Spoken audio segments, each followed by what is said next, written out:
ओम शांति। समस्त ईश्वरीय अनुरागी श्रेष्ठ आत्मा मानंको हृदयर सहित शुभेच्छा शुभ अभिनंदन जनाई आजिर प्रभु चिंतनर आलोचना को मु समस्तंको स्वागत जनाउछि।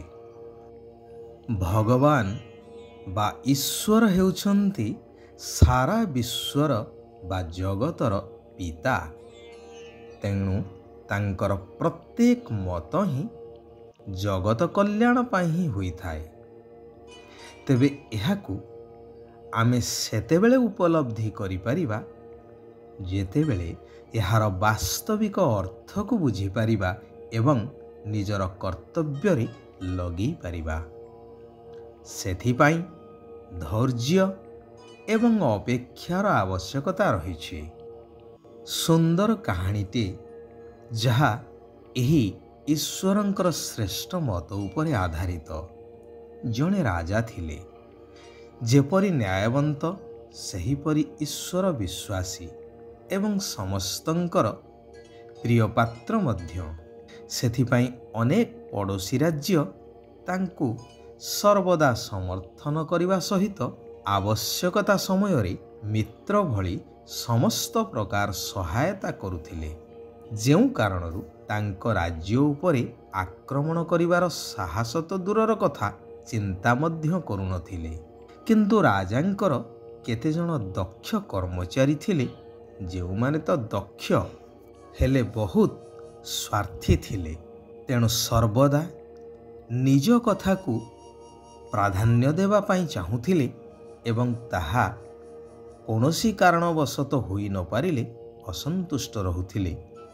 सेथिपाई राजा तांको खुशी करिबा उद्देश्य रे बा शांति रे सब किछि किपरि करि नेबा पाई तांको सब प्रकार सुविधा सुजोग प्रदान करिदेले।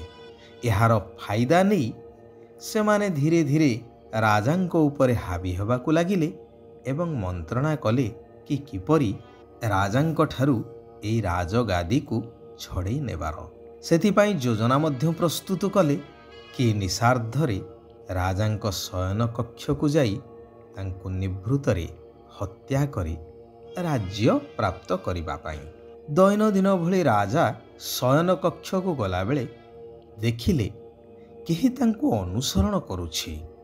राजा शयन पूर्वरु ईश्वर को स्मरण करिबा समय रे बाहरे किछि चापा कंठर शब्द शुणिपारी संतर्पण रे कबाट फांकरे देखिले कि सही कर्मचारी माने हाथ हथियार सहित सज्जित होई अपेक्षा करिसंती भीतर को प्रवेश करिबा पाई। राजांको आउ किछि अछपा रहिला नाही।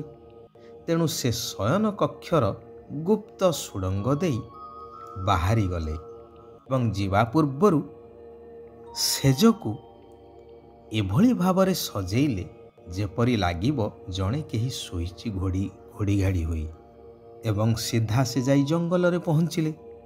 एही कर्मचारी माने भीतरे पहुंची राजा सोइथिबार भाबी जणे परे जणे चोट परे चोट मारी सेही बिछड़ा को राताराती नेई नईरे भसाई देले एवं भाबिले राजांकर काम शेष।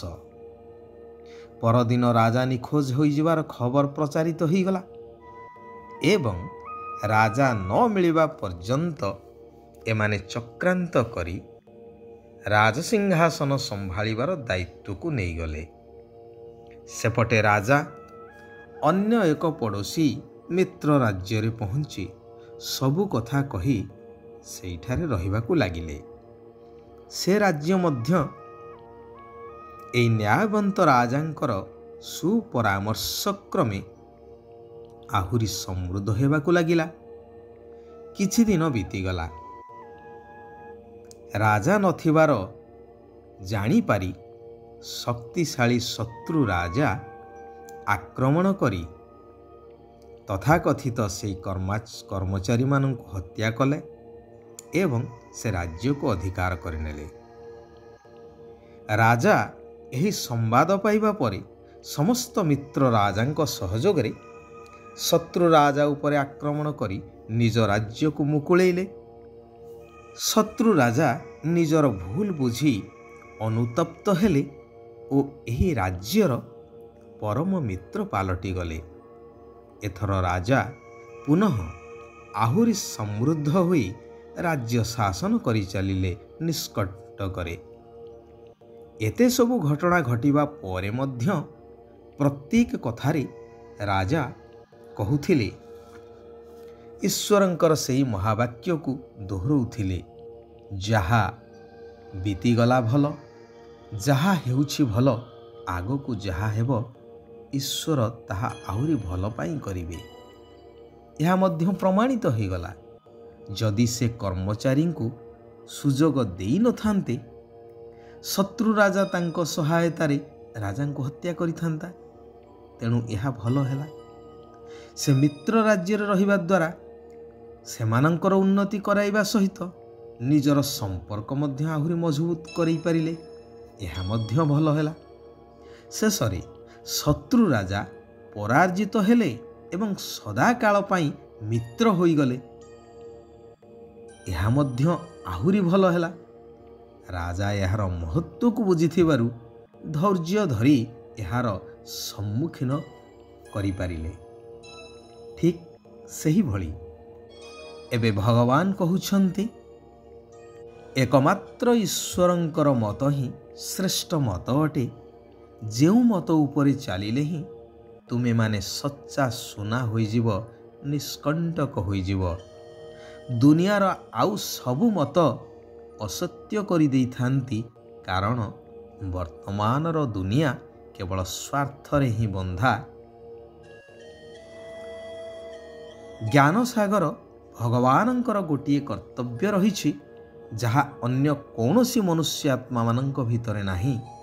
ତାହା ହେଉଛି ଭକ୍ତମାନଙ୍କର ପାଳନା କରିବା, ସମସ୍ତଙ୍କୁ ସୁଖ ଦେବାର ପାଠ। ଶିବ ବାବା କହୁଛନ୍ତି, ମୁଁ ଜ୍ଞାନର ସାଗର, ସମସ୍ତ ଆତ୍ମାମାନଙ୍କର ପିତା, ସମସ୍ତ ସନ୍ତାନମାନଙ୍କ ଉପରେ ଅବିନାଶୀ ଜ୍ଞାନର ବର୍ଷା କରୁଛି। ଯେଉଁ ଜ୍ଞାନର ରତ୍ନ କେହି ବି ମୂଲ୍ୟାଙ୍କନ କରିପାରିବେ ନାହିଁ।